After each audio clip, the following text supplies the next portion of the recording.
नमस्कार दोस्तों, स्वागत है आपका हमारे चैनल पीक पॉइंट पर। पाश्चात्य राजनीतिक चिंतन का हमारा सीरीज चल रहा है, जिसमें हमारा आज का टॉपिक है अरस्तू का क्रांति संबंधी विचार।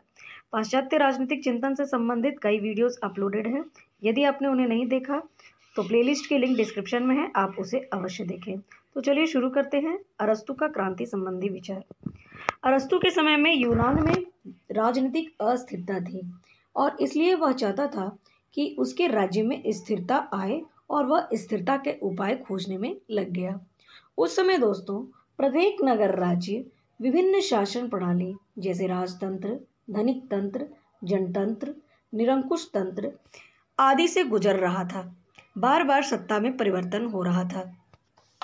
इसको खत्म करने के लिए उसने अतीत और वर्तमान की समस्याओं पर तुलनात्मक ढंग से अध्ययन किया। उसने लगभग 158 संविधान का अध्ययन किया और इसको अध्ययन करने के उपरांत उसने अपने क्रांति संबंधी विचार दिए। अरस्तू ने पॉलिटिक्स की 5वीं पुस्तक में क्रांति संबंधी विचारों को व्यक्त किया और पॉलिटिक्स की 7वीं पुस्तक में राज्य क्रांति और संविधान में परिवर्तन लाने वाले कारणों पर प्रकाश डाला है। तो इस वीडियो में हम उसकी क्रांति संबंधी विचारों को डिटेल में पढ़ेंगे। तो सबसे पहले है क्रांति से अभिप्राय। अरस्तू का क्रांति से क्या अभिप्राय है? अरस्तू का क्रांति किसी विशेष देश या युग से संबंधित क्रांति तो नहीं है, जैसे फ्रेंच की क्रांति और रूस की क्रांति। उसका क्रांति का सीधा और स्पष्ट अर्थ है विधानसभा में परिवर्तन। जब शासन करने वाली सत्ता में परिवर्तन होता है तो उसे वह क्रांति का नाम देता है, और यह क्रांति बिना संविधान में परिवर्तन किए शक्ति परिवर्तन के द्वारा भी हो सकता है। संविधान तो वही रहे, परंतु शासन करने वाली शक्ति जब परिवर्तित हो जाती है तो उसे भी अरस्तू क्रांति का नाम देते हैं। आगे अरस्तू ने क्रांति के कई रूपों की चर्चा की है। वे कहते हैं कि पहले से स्थापित किसी शासन व्यवस्था के स्थान पर जब दूसरी शासन व्यवस्था स्थापित की जाती है, जैसे जब जनतंत्र हो और जनतंत्र को हटाकर वहां पर धनिक तंत्र की व्यवस्था हो जाए, या फिर धनिक तंत्र हो और वहां पर धनिक तंत्र की व्यवस्था को हटाकर और जनतंत्र की व्यवस्था स्थापित हो जाए, तो उसे वे क्रांति की संज्ञा देते हैं। वे कहते हैं कि कभी कभी शासन के मूल रूप में परिवर्तन न करके केवल उसके आधारभूत तत्व की मात्रा में परिवर्तन भी क्रांति में हो सकता है। जैसे कहीं यदि जनतंत्र है तो उसे और अधिक जनतंत्रात्मक या फिर कम जनतंत्रात्मक बनाना भी क्रांति का एक रूप है, और इसमें मूल रूप से परिवर्तन नहीं होता बल्कि केवल आधारभूत तत्वों में परिवर्तन होता है।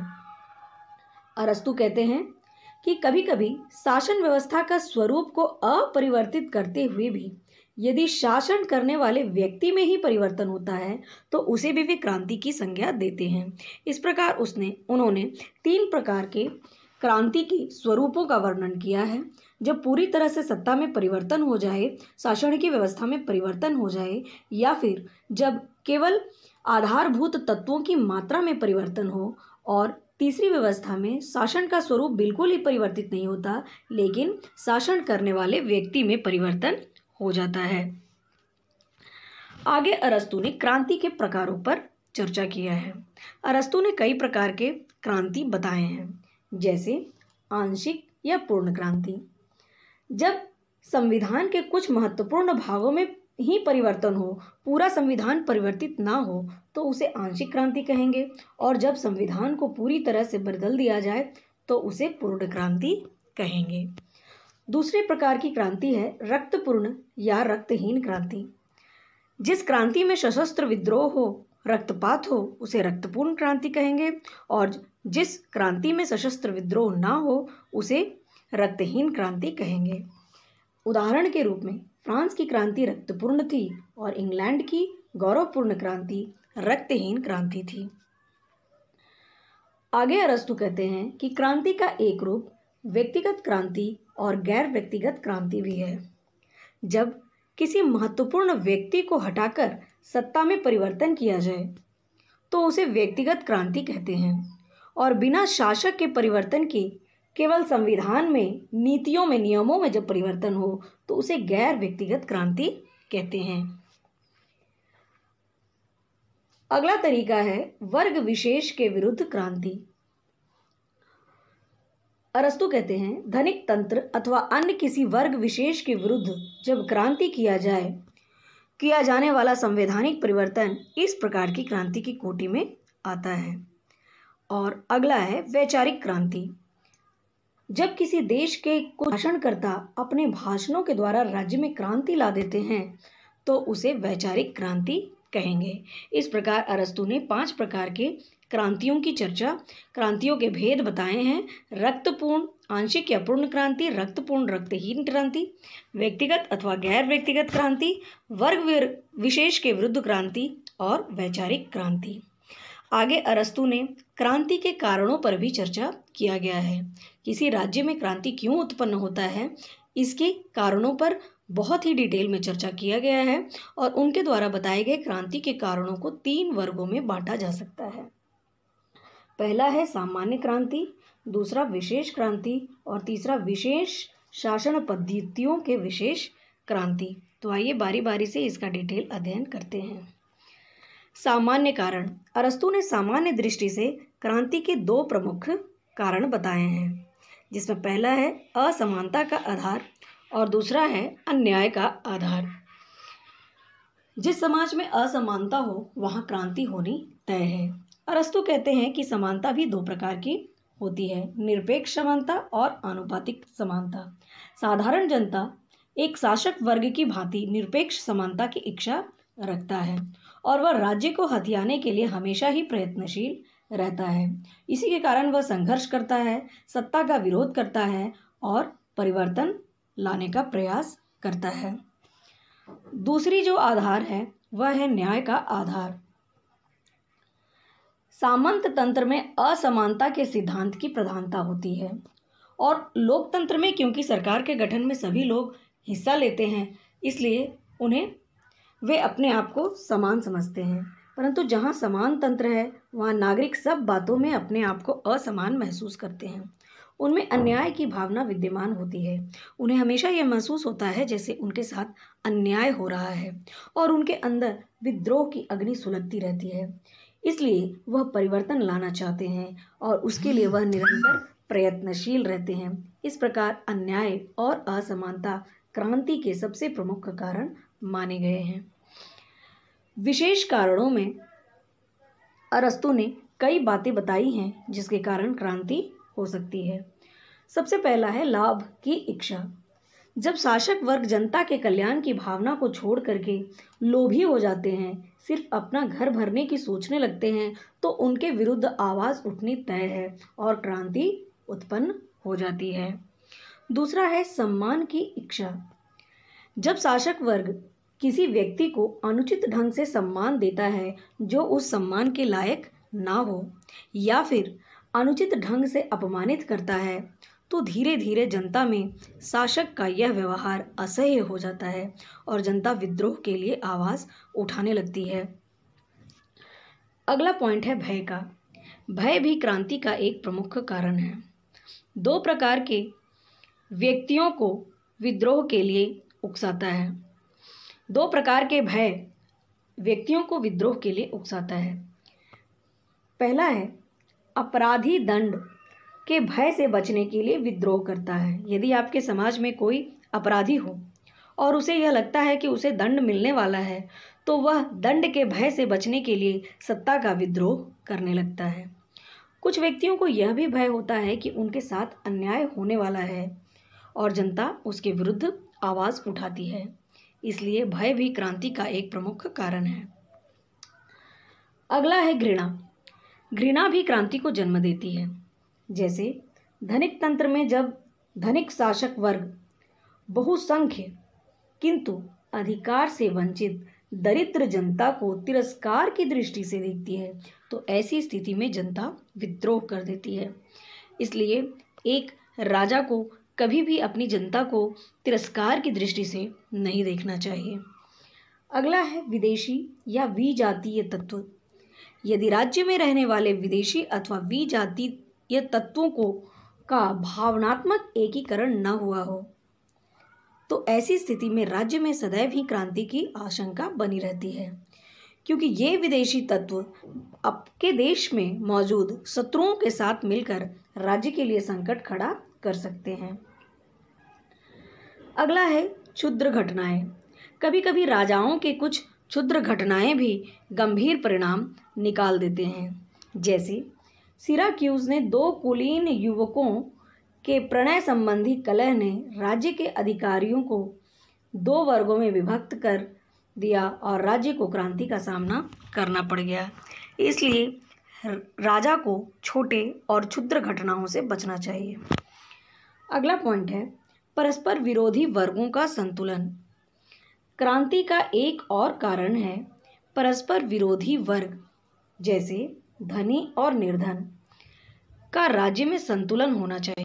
जब एक पक्ष दूसरे पक्ष से प्रबल होता है तो सामान्यतः क्रांति नहीं होती, क्योंकि अगला पक्ष यह जानता है कि वो हार जाएगा। परंतु जब दोनों पक्ष की शक्ति बराबर होने लगती है तो विद्रोह करके सत्ता हथियाने का प्रयत्न करते हैं।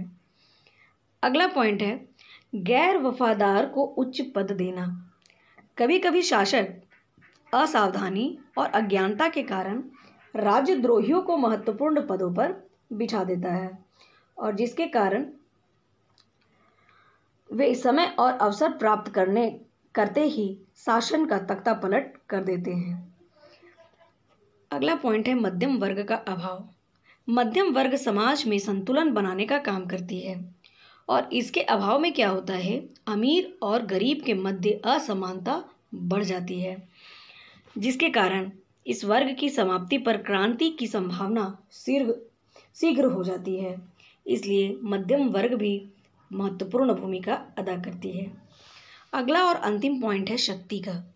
जब शासक वर्ग शक्ति के आधार पर जनता से अपनी बात मनवानी प्रारंभ कर दे, वह तानाशाह हो जाए, तो प्रभावित वर्ग में विद्रोह की भावना बढ़ती है।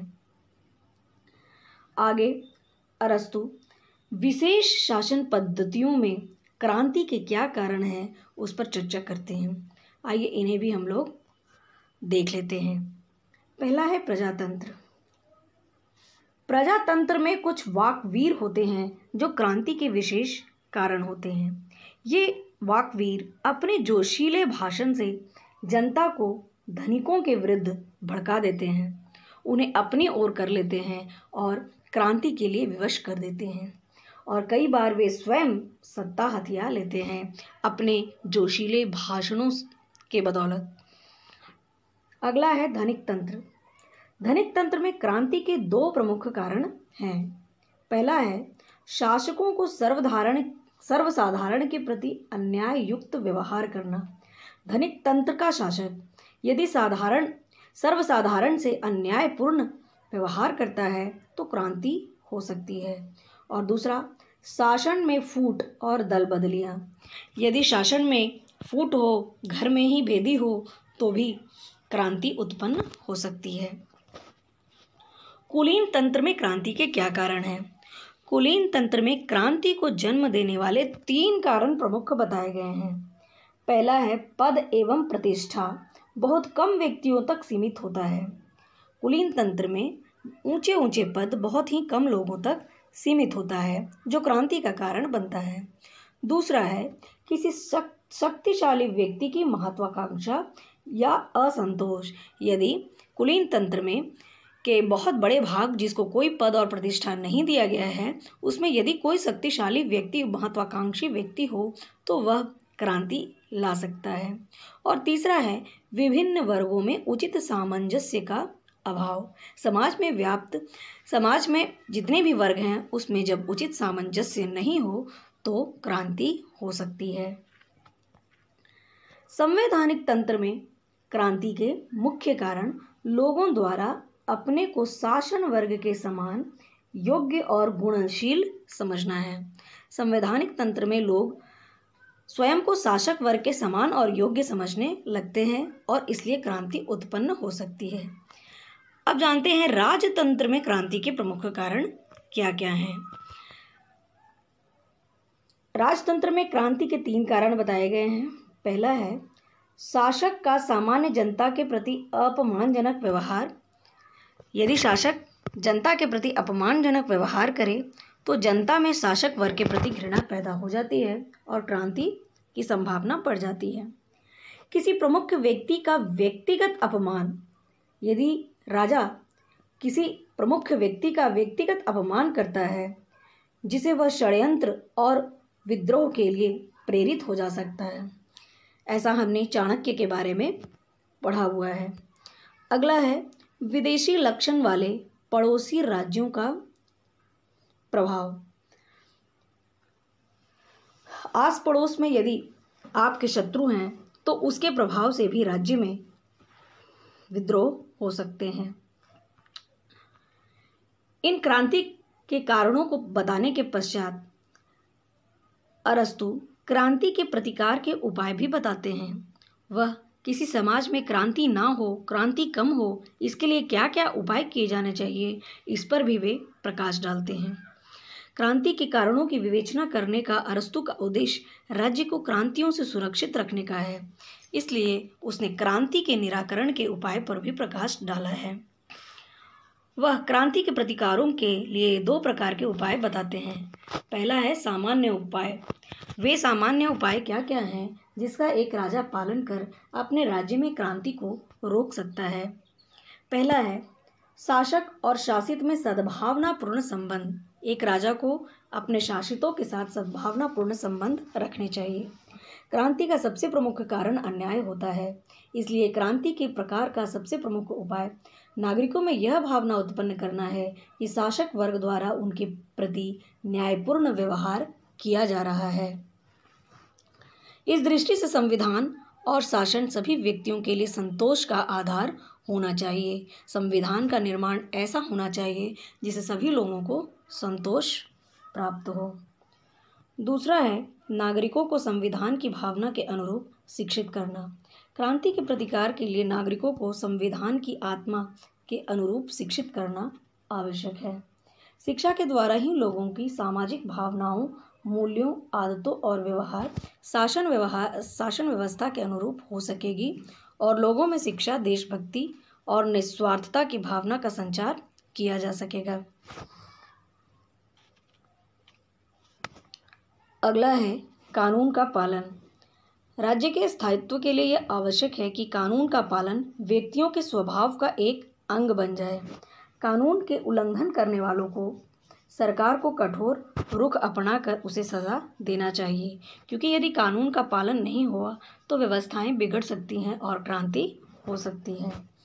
अगला पॉइंट है राजनीतिक सत्ता पर एकाधिकार नहीं।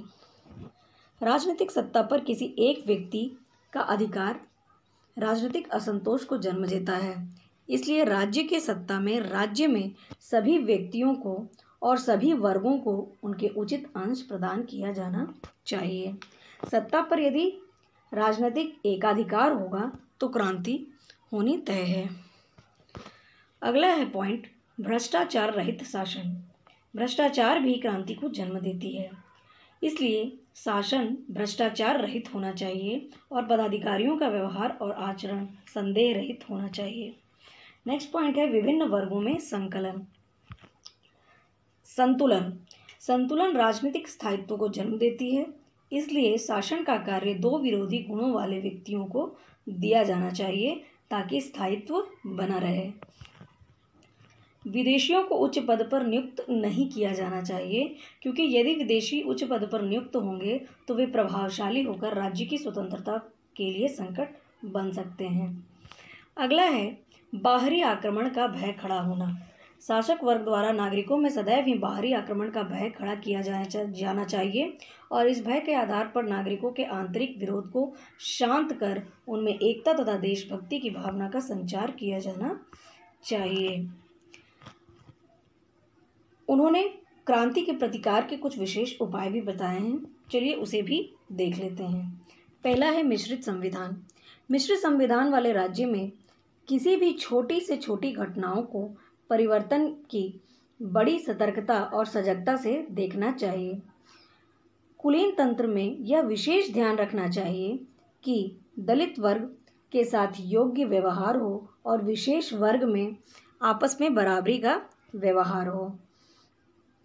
धनिक तंत्र में गरीबों को राज्य के कार्य में भाग लेने का अवसर मिलना चाहिए।